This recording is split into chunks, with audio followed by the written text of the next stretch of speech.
Welcome to the Mongabay newscast. It's May 20th, 2021, and I'm your host, Mike Gorecki, bringing you the news and inspiration from nature's front line. Today we're discussing newly released data that shows deforestation increased last year, even as efforts to replant forests are sprouting up all over the world. Mongabay founder and CEO Rhett Butler joins us to unpack the 2020 deforestation data and how it fits into broader trends affecting global forest cover. We talk about how the COVID pandemic has impacted the world's forests, how the 2020 fire season turned out, and what good news there is to be found in the deforestation data from last year. As Rhett tells us, researchers recently determined that an area of forest the size of Madagascar has regrown since 2000. We're also joined on today's episode of the Mongabay newscast by Mongabay staff writer Liz Kimbrough, who helped assemble Mongabay's newly launched Reforestation Directory and wrote an accompanying feature article. Liz tells us about the impetus for the directory, a database of hundreds of reforestation projects from across the globe that shows which tree planting projects are publicly disclosing information on aspects of reforestation that are key to the project's success. We're facing this dual climate and biodiversity crisis, and we know that forests are a really important part of solving these problems. So it's important that the resources that we have are directed at efforts that will be successful, that will persist, and that will deliver on the promises that they make. I recently wrote an article on reforestation as part of Mongabay's Conservation Effectiveness series, so me and Liz ended up having more of a conversation about the findings of our respective reforestation projects. Reforestation has become an important part of the global response to climate change and many of the other environmental crises we're facing. Reducing our use of fossil fuels and halting deforestation are of the utmost importance, but replanting forests can make a huge difference as well. But how do our tree planting efforts stack up against the rate at which we're continuing to destroy the world's forests? We'll get to that with Rhett Butler a little later, but first, here he is to tell us about what the 2020 deforestation data shows. One of the biggest questions is, how did the COVID pandemic that locked down much of the globe throughout 2020 impact forests? The answer is it's still too soon to say. The data that came out at the very end of March showed that forest loss globally increased by a significant amount and tropical primary forest increased by about 12%. But it's really hard to draw a connection between that number and COVID itself. So there's certainly, some proxy developments in the world that could have contributed to rising forest loss, but we can't say with any certainty that that's showing up in this data. I think what we're more likely to see is the effects in the longer term. Just for example, some governments have passed stimulus programs that incentivize might be too strong a word, but could contribute to deforestation in the long term. So I think the takeaway is that we really just need to watch what happens the next few years to really understand the full impact of COVID on forests globally. Were there any big surprises in the deforestation data from 2020? The data that came out was definitely interesting. So we saw that worldwide tree cover loss surpassed 25 million hectares, which was a slight increase over the year before. Primary forest loss was over 4 million hectares. And that's significant because it's, the primary tropical forests are the most biodiverse and most carbon dense forests in the world. I would say the biggest surprise out of the data set was a sharp contraction in primary forest loss in Indonesia, Malaysia, and Papua New Guinea. Typically, Indonesia is in the top 3 in terms of deforestation, but last year it was 4th. WRI attributed that to... WRI is the World Resources Institute, the NGO that made the data available in March on its Global Forest Watch site. Public and private sector initiatives to some degree. So like the Indonesian government has a moratorium on granting new concessions in certain types of forest areas. That said, I think a big factor was also weather. So it was a pretty wet year in the region, and typically you see a big increase in forest loss and forest fires and peatlands degradation in the dry years. And so the fact that it was wet means that there was less of that activity. So I think that was a really big factor. And then another issue is probably COVID related, which right when the pandemic started to go around the world, there's a big drop in commodity prices. So there's a lot of uncertainty around what was going to happen. So like the price of palm oil and timber fell. It's since roared back and is now higher than it was pre-pandemic. But there was sort of that shock to the system. So it would have sent a signal to developers to maybe pull back on investment or defer investment until things look more certain. But I think that increase in commodity prices will be more clear this year. But again, I mean, I think so. The biggest surprise was really in that drop in deforestation in the region, which is now actually 4 years running straight. So I think you could spin that as a positive. But that said, I think if we look in the longer term, especially in Indonesia, there's some policy measures that could be significant drivers of deforestation going forward. In late 2019, you wrote your annual forecast of the forest storylines to watch in the coming year. You identified 2020 as a potentially bad year for the Brazilian Amazon, and you also said the destabilization of tropical forests in general was something to watch. Based on the data we now have, how did those storylines develop last year? So those things to watch in late 2019 in the Amazon ended up being pretty spot on. So deforestation in the Brazilian Amazon increased pretty significantly in 2020 relative to 2019. And there were more indications of the ecosystem tipping towards drier landscape. So there was more evidence collected from the field showing things like diminished rainfall, drier forest species being found deeper in typically wet tropical forest. So yeah, I mean, unfortunately for forests, those predictions, I guess, are coming true. And I mean, those are kind of long-term trends, but certainly worrying in terms of efforts to conserve the Amazon. I think probably the surprise might be too strong a word, but one of the things that wasn't maybe not expected was a pretty sharp increase in forest loss across several Amazon countries. So for example, Bolivia had a lot of forest fires again and was actually ranked third in the world in terms of primary tropical forest loss. So number one was Brazil by far. It was 1.7 million hectares of primary forest loss. Democratic Republic of Congo was the second with just under 500,000. Bolivia was third with 277,000. But then beyond Bolivia, there was a big increase in forest loss in Colombia. There was also very significant forest loss in Peru. And the highest increase in forest loss actually occurred in Ecuador as a percentage. So it's not just Brazil where forest loss is increasing and there's a risk of sort of destabilizing these ecosystem services afforded by the Amazon rainforest. And you just recently published an article about a surge in Amazonian deforestation in April. Can you tell us a bit about that? Yeah, so INPE, which is Brazil's National Space Research Institute, it's the entity that does the monthly deforestation monitoring in the Brazilian Amazon. And it's a really good system. They release their numbers, typically a week into the month following. And yeah, it came out with basically the highest extent of deforestation in the Brazilian Amazon for the month of April in several years. And so that in and of itself wasn't surprising. What had been surprising is INPE's data had been showing a decline in deforestation for the previous 3 or 4 months, which isn't what we would expect. And the opposite was being shown by the system that's run by Amazon, which is an independent NGO.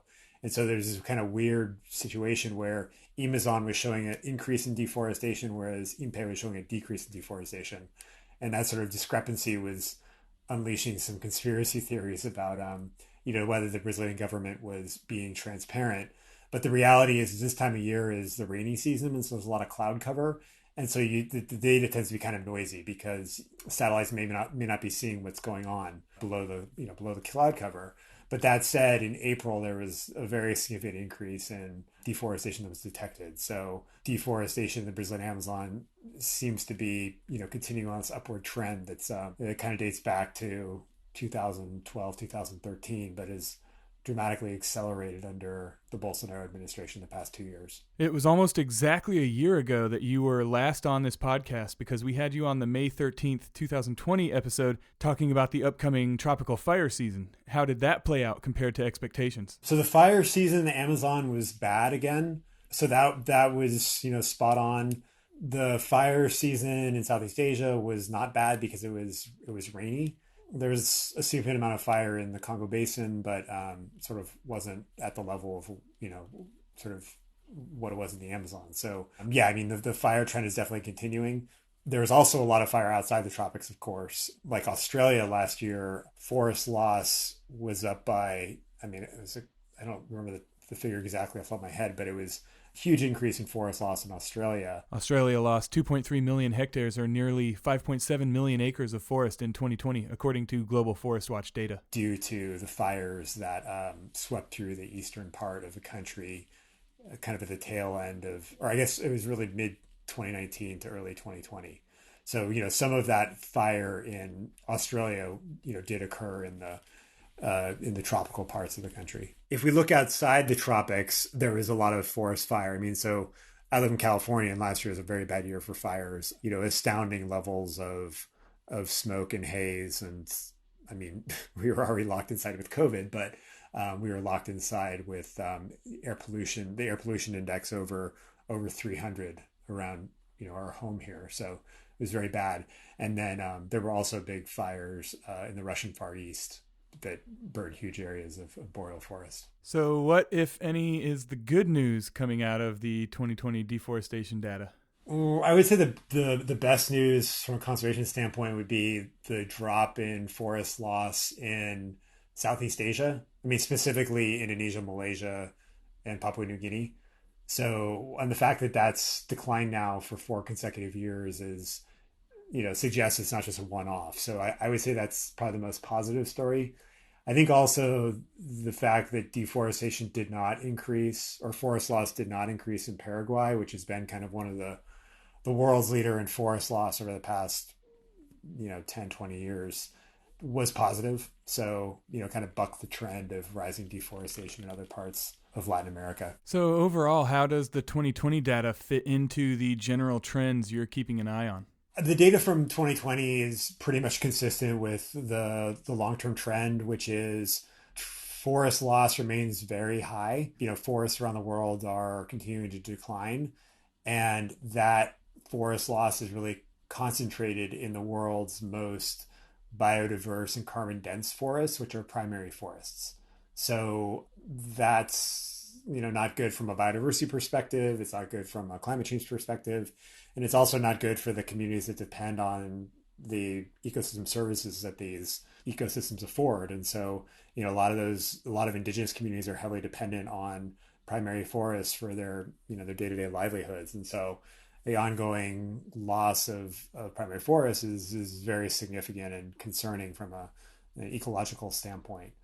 I think there's been a lot of talk over the past decade around zero deforestation commitments from the corporate sector. But, what the data show is that those commitments aren't having an impact at the level that where it needs to be had in order to actually stop deforestation. So it's not to say that everything that's has been done in the past 10 years hasn't contributed towards improving situation, but clearly it hasn't stopped the problem.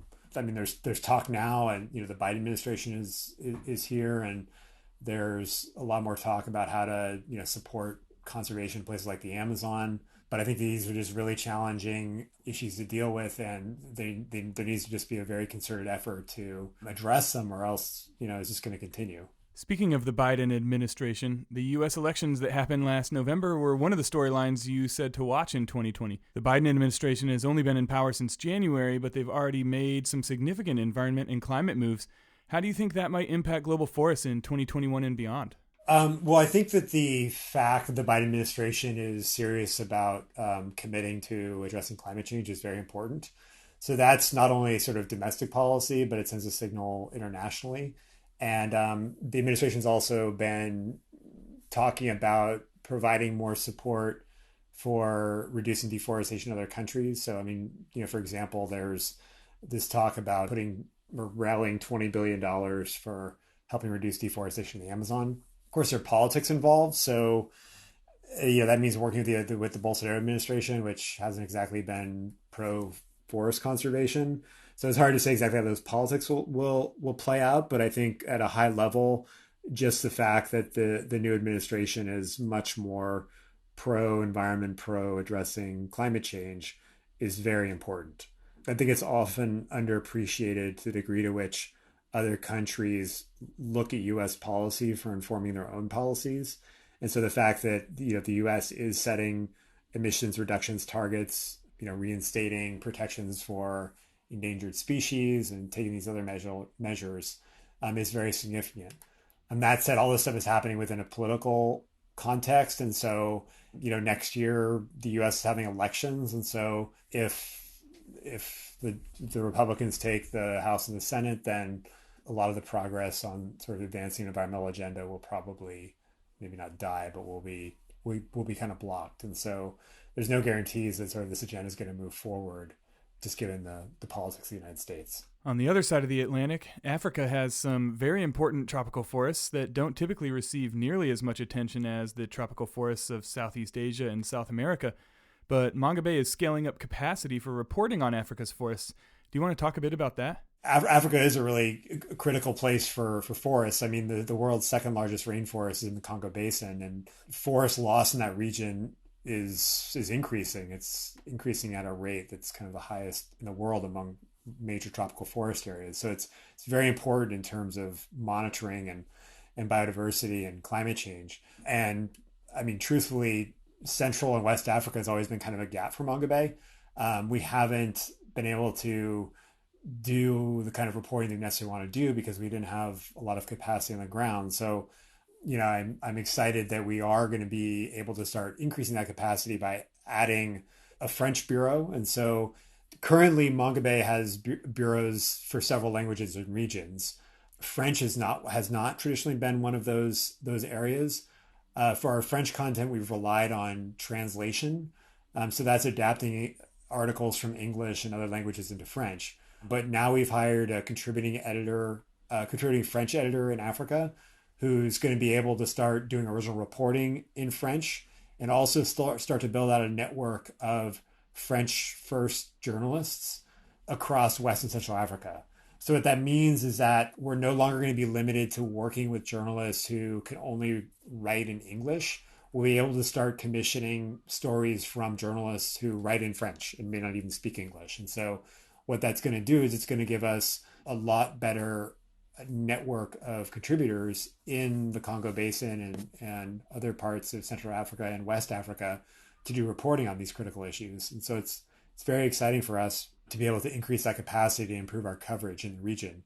And we are hoping to also add a second French editor in the next few months to further bolster that capacity. So this is going to be a big expansion for Mongabay and really improve our coverage in a region that's absolutely critical for biodiversity and addressing climate change. We also think that there's a lot of value in adding French for reaching audiences in the EU.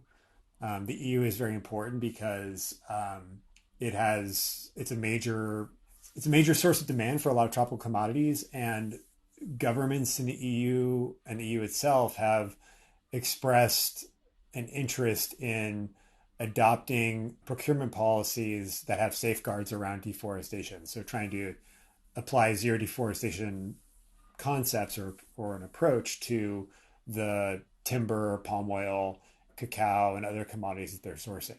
So we think that by producing more French language content, especially focusing on Africa, that this could help inform policymakers and key decision makers in European governments and at European companies, as well as the European public, of course. So I understand that Mongabay reached a record number of readers last year. Do you think that's indicative of growing awareness around the need to preserve forests, or more generally just around conservation issues? I mean, that's a tricky question. It's hard to sort of I guess make assumptions from that data. But yeah, I mean, for us, it was a big increase in traffic last year. I think it was like 140 million page views on the website. So it's like 12 million a month. And again, so that's people who are coming directly to our website. It doesn't necessarily include traffic within social media or the network of other media outlets that are syndicating our content. So, for a relatively niche publication like Mongabay, that's significant. I'm not sure we can read too much into what those numbers mean in terms of like global trends, whether there's an increase in interest in tropical forests. I mean, to me, it feels that way, but I haven't sort of assessed the market to confirm whether that's just, my bias or or whether that's real. But we certainly hear a lot more, especially with the pandemic, we hear a lot more from governments and companies talking about the need to conserve and restore forests. So I think that's, that's just one proxy data point, but I think, it's important because we know that key decision makers who are in those sectors are at least now paying more attention than they used to what's happening in forests. Yeah, I mean, in terms of like what else happened in Mongabay last year, we also expanded our team. So a big expansion for us was adding Hindi language, which is important because there's something like 700 million Hindi speakers in the world, most of whom are obviously in India. But that's a really significant market for environmental content that's kind of underserved. So we feel like if we're trying to talk about impact in terms of reaching people and audiences that are growing and consuming resources and things, being able to reach them in Hindi is significant. So that was one of the big things that we did last year. I think ultimately we produced over 5,000 articles last year across all our bureaus. So that was an increase from the year before. And this year so far, I mean, COVID's been tough for us. I mean, for our staff, a lot of people have had family members and friends, who haven't made it, and so it's been a struggle from that standpoint. But Mongabay has continued to grow, and we are adding new capacities and new markets. We're planning to add contributors or staff writers in a few countries by the end of the year. So yeah, sort of despite these challenging circumstances, we are continuing to expand our our capacity and hopefully also expand our impact. So one other trend I really wanted to talk with you about is reforestation, which is a pretty hot topic these days. Lots of tree planting initiatives are popping up, some quite high profile. As Mongabay reported earlier this month, a new study just found that 59 million hectares, or nearly 146 million acres, an area of forest larger than the island of Madagascar, has regrown around the world since 2000. How does this reforestation trend fit into everything we've talked about so far today?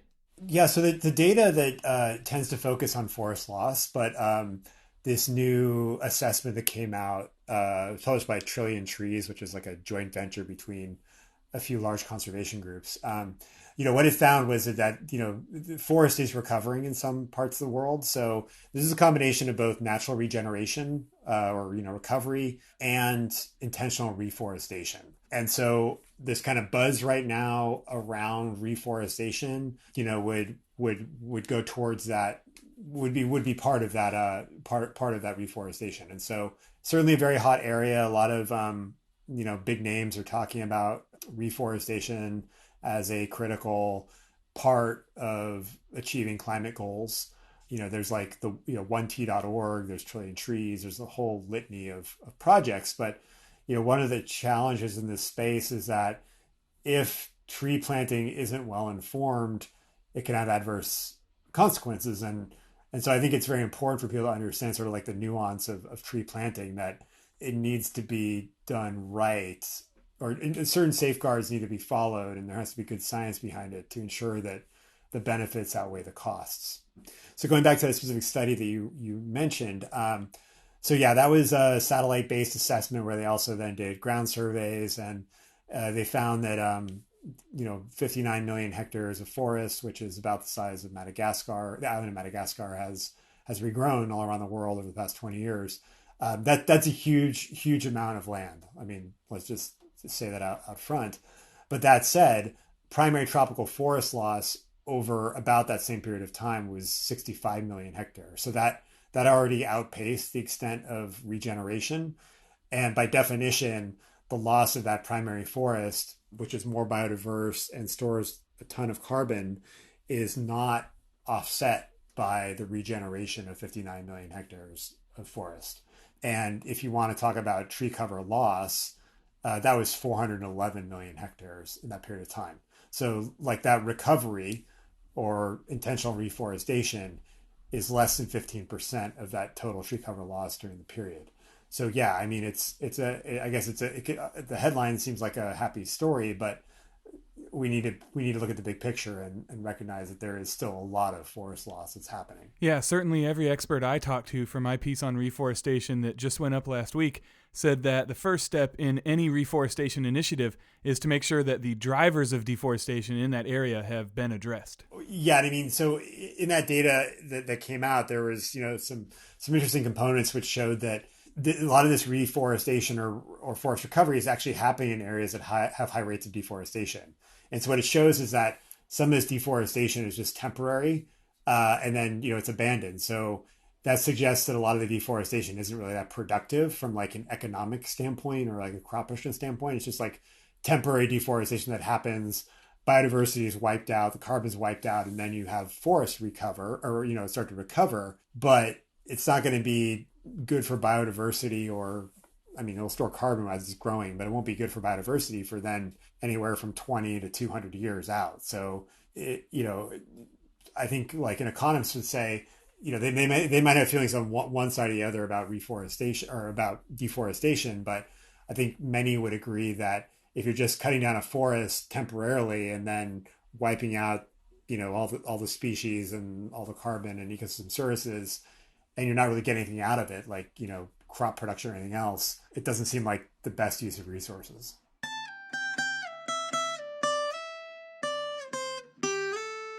So, as I just mentioned, I had an article published last week on Mongabay that looked at research into how effective reforestation projects deliver on environmental and socioeconomic conservation goals. It was part of Mongabay's Conservation Effectiveness series, which was launched in 2017 and has examined the scientific evidence for how well a variety of common conservation strategies actually work, including terrestrial and marine protected areas, forest certification, community-based forest management, and payments for ecosystem services.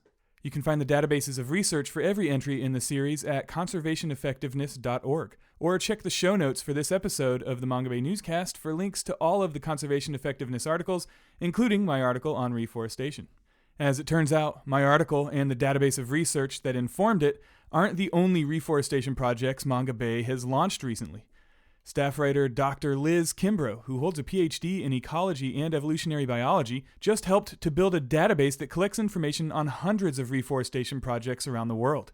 As Liz explains, the Reforestation Directory is focused on transparency and aims to help funders decide which reforestation projects are worth their money. As the story goes, a funder approached one of our board members and asked about investing money into a tree planting project. They said, hey, I know that this has become popular, this is happening. I want to make sure that I'm making a good investment. How do I choose a project? And that board member said, you should talk to Rhett Butler at Mongabay. And when they asked Rhett the question, he said, that's actually a really good question. There's not a very easy, user-friendly way for someone who's not a restoration ecologist or a scientist to dig into this. There's really not even a directory. So I think overall we noticed that tree planting initiatives had become more popular, both globally and big initiatives such as the Trillion Trees campaign, but also there's all of these smaller things happening. There's companies that say things like, buy a bracelet and we'll plant a tree. And so obviously there are some questions about the legitimacy of schemes like that, and also some of these bigger projects. I interviewed the chief tree planting officer at Ecosia, who is it's a search engine that generates ad revenue to plant trees. And he had a great quote. He basically said, if you buy something online and it doesn't arrive, you're going to complain. But with tree planting, there's no way to really see if your order gets placed. So we decided to put together a directory to show whether tree planting and reforestation projects publicly disclose on their websites the criteria that experts and scholars say are like the keys to a successful project. And we just thought this would be a useful starting point for people wanting to fund reforestation so that they could identify projects that align with their interests. So some people are interested in offsetting carbon emissions. Some people are really interested in biodiversity, endangered species, while others might be interested in rural development. So we decided that, rather than making our own assessment of these projects, that we would just look at how much of that information is disclosed by an organization. So we found, talking to researchers that in order to really assess a tree planting project, you need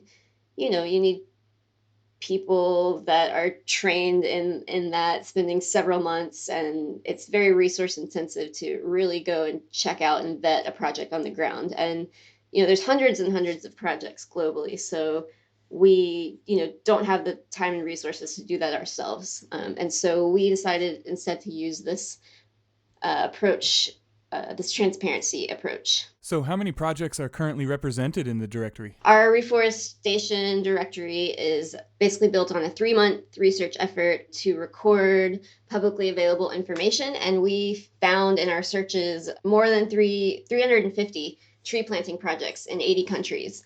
And this app just launched, the database, and then the app with which users can filter and find projects. And we're expecting more projects to come to us now that this is going global. But right now we have over 350 projects in 80 countries. And our intention is, as I said, is that it's used by people who are just interested in this sector, but specifically people who, everyone from a billionaire donor to just me and you, who are interested in making sure that their money is spent in areas that are interesting to them. What was the process like for putting this database together? How were the projects vetted? We actually hired a researcher. His name is Rodrigo Mendes. He's a Brazilian researcher, to do a lot of the database work. We thought it was important to have one person, once we had established our methodology, that was doing all of the searching so that it would be consistent. And so a lot of the credit for building the database really goes to Rodrigo Mendes. He did an excellent job. But also the Mongabay team, we worked together to sort of come up with these criteria. Our list of criteria that we used to build the database was primarily drawn from what's known as the forest landscape restoration approach. And this is seen as like a gold standard across the field of restoration. And it essentially centers the people that depend on the forest. It does aim, of course, to restore the ecosystem and the function of the ecosystem, but doing so while also enhancing human well-being. In addition, there's a really strong focus on monitoring and following up on the project, and then also adapting the project as it changes.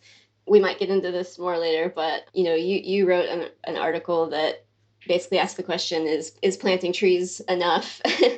And I think the broad answer is no, it's not. We need to center people, we need to monitor, and we need to adapt. So we started with the forest landscape restoration approach, and then based on some other literature, we organized these different criteria. We began to build criteria and organize them into 5 different categories. And those categories are ecological, economic, social, institutional, and then context. And context is just basic questions like where is it and how big is it? And so once we sort of had our criteria, we built a database. And what that means is it's just a spreadsheet, and across the top, the columns are named with these different criteria. And then Rodrigo just went into Google, and he searched for keywords in several languages, looking at like donation, tree planting, forest restoration project, reforestation project, and different truncations of those words. And then for each project that he found, he went through their website to see if they disclosed information in these categories that the scientific literature say are important things that projects should be aware of for success. So as I said, it took 3 months of him working pretty much full time, and it's possible that we have only scratched the surface. we might get a lot more. So that's how it was built, and we're excited now that it is launched. There's a way for projects that were missed, or maybe projects that we made a mistake and didn't see that they had disclosed their information, can alert us to that. And we're planning to edit this database as we go. Having become familiar with all of these reforestation projects, do any stand out to you for any reason? Yes. One project that you highlighted in your story, and I also wrote a feature article about, is the work of the Institute for Ecological Research, or IPE, which is the Brazilian acronym. And they are in the Atlantic forest in Brazil, which is south of the Amazon. So in the 70s, a primate that was believed to be extinct, the black lion tamarin, was rediscovered in a small patch of forest. And further research found that 8 small communities of less than 100 monkeys were spread out in these different forest fragments. So the researchers realized they were going to need to create connectivity, or plant forest corridors connecting these forest fragments to revitalize the population. But at the same time, thousands of families have moved into the area as part of Brazil's landless workers movement, which is really interesting, land rights movement that happened for several decades. And so, instead of seeing this as a problem, the folks at IPE said, these people are coming in and a lot of them don't know how to farm here.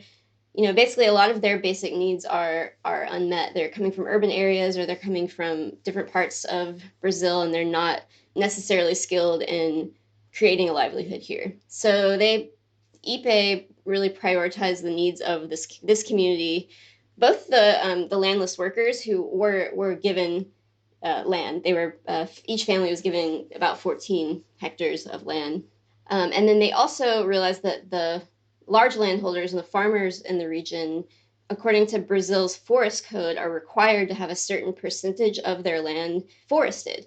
So they were able to sort of leverage the skills and the passion of these migrant land workers who are newly landed, and the farmers, to create these forest corridors. And they have now covered 6,000 hectares or 14,000 acres in 3 decades. Also created a thriving business for treed seedlings, which is actually, these seedling nurseries are largely managed by women and provide extra income, significant extra income and jobs for the community.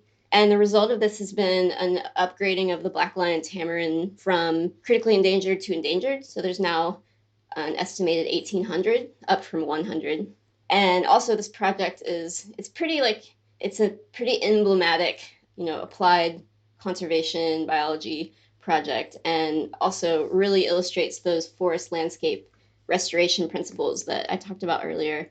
And, just shows that projects are way more likely to succeed when the input and needs of local communities are centered. So I know that you also saw this as sort of an emblematic case study, and I think it's just pretty much a win-win. It's really inspiring work to see. Yeah, definitely. There are many reasons why this particular project was a great one to highlight in my conservation effectiveness piece on reforestation, but I guess there were probably 3 main reasons.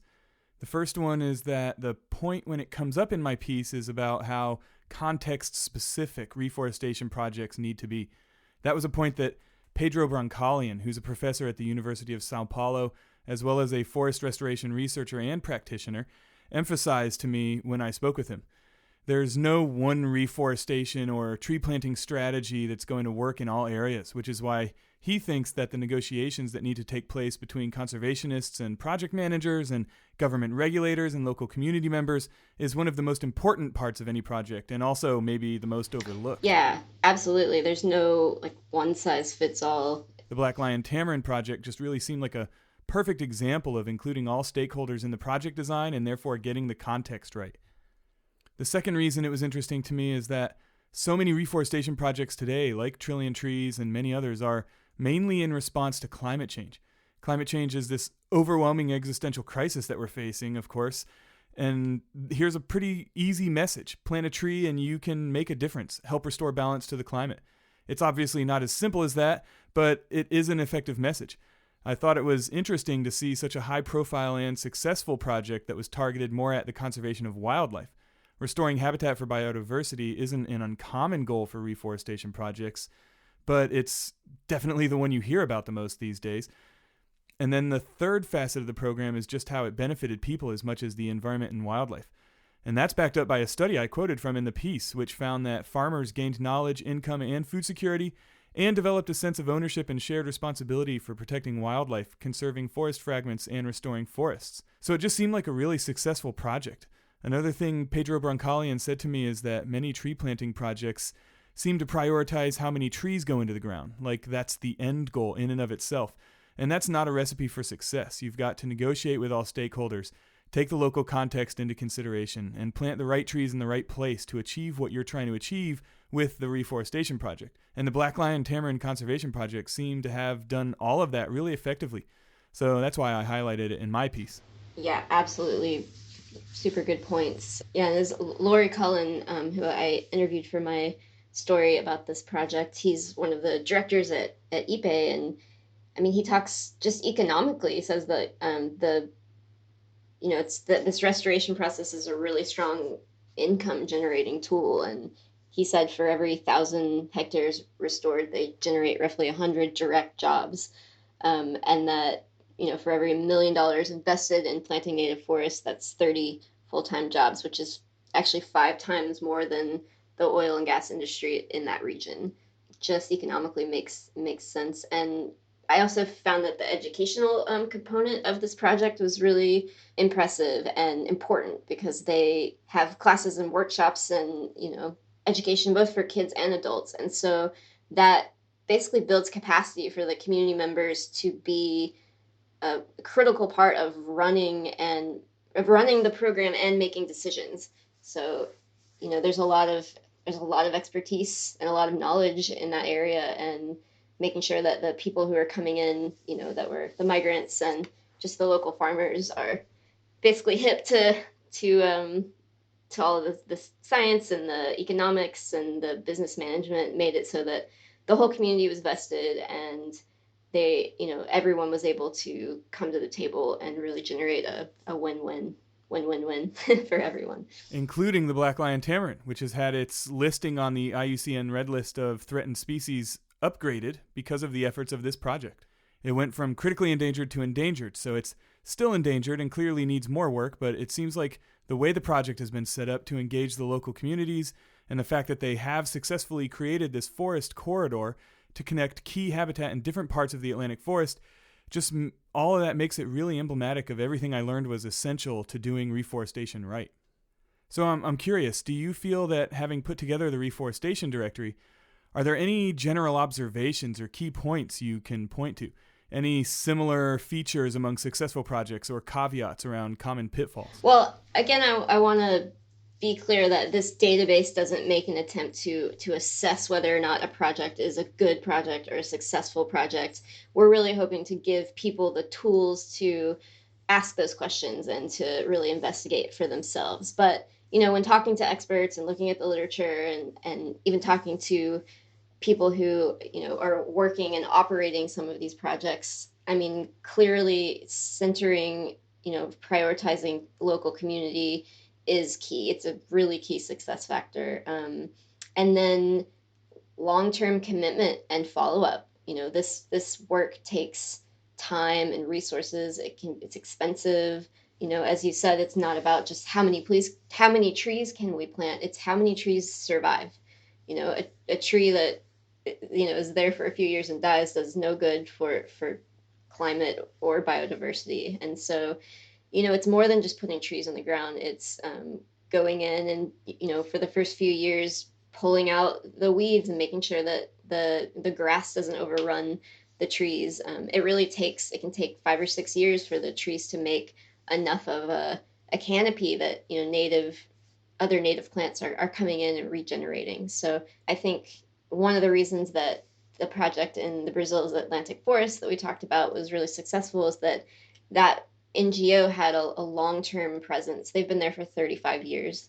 So I think sustaining a project and involving the community in the decision-making, and then also, having the support of landowners and government, basically all the stakeholders, as they say in academia, all the stakeholders need to be vested in the project. So I guess an important caveat just for the database in general is that it's based entirely on an organization's self-reporting, right? So currently there's no formal third-party certification or verification process to validate a restoration project. As I said earlier, when talking to experts, they say that can take many, many months and thousands of dollars, and that just doesn't exist right now. So that said, the absence of information on an organization's website doesn't mean that they're not addressing those criteria. you know, some of these organizations have a lot of projects going on. They're in far-flung parts of the world, and a lot of their reporting happens, specifically for their donors or specifically for their board, and they're not putting everything on their website. So that's an important caveat. But in general, we do feel that transparency or disclosing information publicly it's a signal that that organization is aware of all the complexities involved in a successful restoration project, and that it also has the staff and capacity to organize that information, to collect it, to monitor, and to create reports. So if they don't disclose that information, it's just important to ask why, and I'll say that even in reporting my story, some of the organizations that, there are they are doing projects that have been verified as successful and sustaining, they had things that were missing and they just weren't aware. They said, oh, thank you so much for letting us know. You're right. We should put that on there. Or actually, we only share that information with our donor. That's not public information, which makes sense, to some degree. But we're also hoping that creating this database and putting out this article will encourage organizations to be more transparent and to know that, donors are now kind of waking up and asking more questions. Interestingly enough, and perhaps not surprisingly, we issued similar caveats in my conservation effectiveness piece. I say we because I wrote the article, but an original review of the scientific literature on reforestation was done for us by a team of researchers led by Zuzana Burivalova, who is a forest ecologist at the University of Wisconsin-Madison. So that literature review informed my piece, and all of the studies they looked at are in a database that can be explored through an interactive infographic embedded in the article. Zuzana and team basically found that there is evidence that for most environmental outcomes like carbon sequestration or restoring biodiversity, reforestation does deliver. For the socioeconomic outcomes, though, they essentially found that more studies are needed to really be able to make any generalized conclusions. But they also cautioned that many NGOs are funded by donors, and many reforestation projects are funded by donors, and there's no obligation to report on the success of those projects to anyone but the donor. So any lessons we might be able to glean from those projects wouldn't necessarily be discoverable in the scientific literature. And just as importantly, failed projects rarely get reported on, for obvious reasons, so the lessons we could learn from them are likewise missing. And also, it can take as long as 100 years or more for the full benefits of a reforestation project to be realized, for a newly planted forest to confer the same benefits as a natural native forest. And many reforestation projects are so new that they simply haven't had time to really grow into those benefits. And most money spent on reforestation is usually spent on planting trees, not necessarily to monitor and report on progress for decades after planting. So there are probably a lot of key lessons that we have no access to in the scientific literature. So we issued similar caveats to what you just described.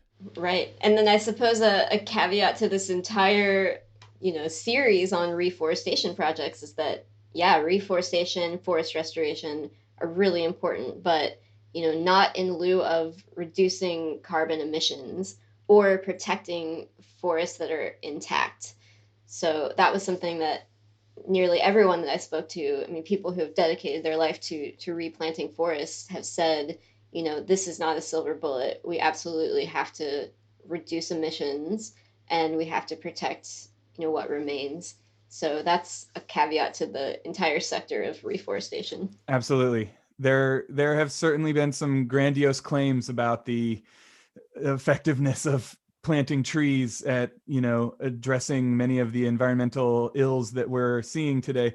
And I think that is really important to be really clear about, is especially with climate change, reducing our use of fossil fuels and the emissions that come from that is definitely the number one solution. And protecting forests, what's left of forests, is also incredibly important. And then, I would say comes, the importance of replacing the forests that have been destroyed. And so that's why much of the research that I looked at and many of the researchers I spoke with about this all emphasize that the very first step you need to take is to protect the forest, and not just protect the forest that you're planting, but protect the forest around it. The drivers of deforestation need to have been stopped in the area for reforestation to even make sense. Because not only because if forests are still being destroyed, if forests are being destroyed over here and you're replanting a forest here, it's just kind of evening out. Whereas we need to be increasing the amount of forest cover, and that's certainly the goal of reforestation. So, but and then of course, if drivers of deforestation are ongoing, then you could plant a forest, but it might just get chopped right back down someday. So, but also, just as importantly, protecting nearby forests needs to happen, because we can't possibly plant the number of trees and the number of tree species that a natural forest would contain. And forests aren't just trees, of course. There's a lot of other vegetation that makes up a healthy, functioning forest ecosystem. And in order to get that, every single bit of tree planting, every reforestation project relies to a degree on natural regeneration, because unless there are seed sources nearby to help, fill in the gaps of, that we can plant a number of trees, but there will be other species that, need to be present. And of course, other vegetation types that need to be present. And without nearby seed sources for seed dispersing animals to seed in that newly planted forest, there's just no way that reforestation would actually ever even work. And that's again, Pedro Brancalian told me that it's the healthy nearby forests almost need to be seen as like the parents, the mothers and fathers of these newly planted forests. And so I'm curious if there's one of the criteria that in the directory does that look at nearby seed sources or anything like that? Is there any way that like the potential for those sort of natural regenerative processes is captured in the directory? Sure, yeah. One of the filters, one of the criteria is approach, and a really a popular approach is natural regeneration. What you're talking about, anything from natural regeneration to what's called academically applied nucleation, which is planting a small patch, or in the Brazil's Atlantic Forest Project, they call them stepping stones, where they planted, well, in that case, a mix of native and trees that they could use for economic purposes. But there's been a lot of research in Costa Rica. Karen Hall is a researcher that has worked widely on looking at these pastures and plants, looking at small patches of trees, of native trees, and how they sort of radiate out. So it makes sense, when you have these patches and the pastures or the non-forested areas around are left, protected, you'll have pollinators and you'll have seed dispersers, like birds and mammals, come in and eat the fruits and go out into the land and poop the seeds out, and the trees can regrow.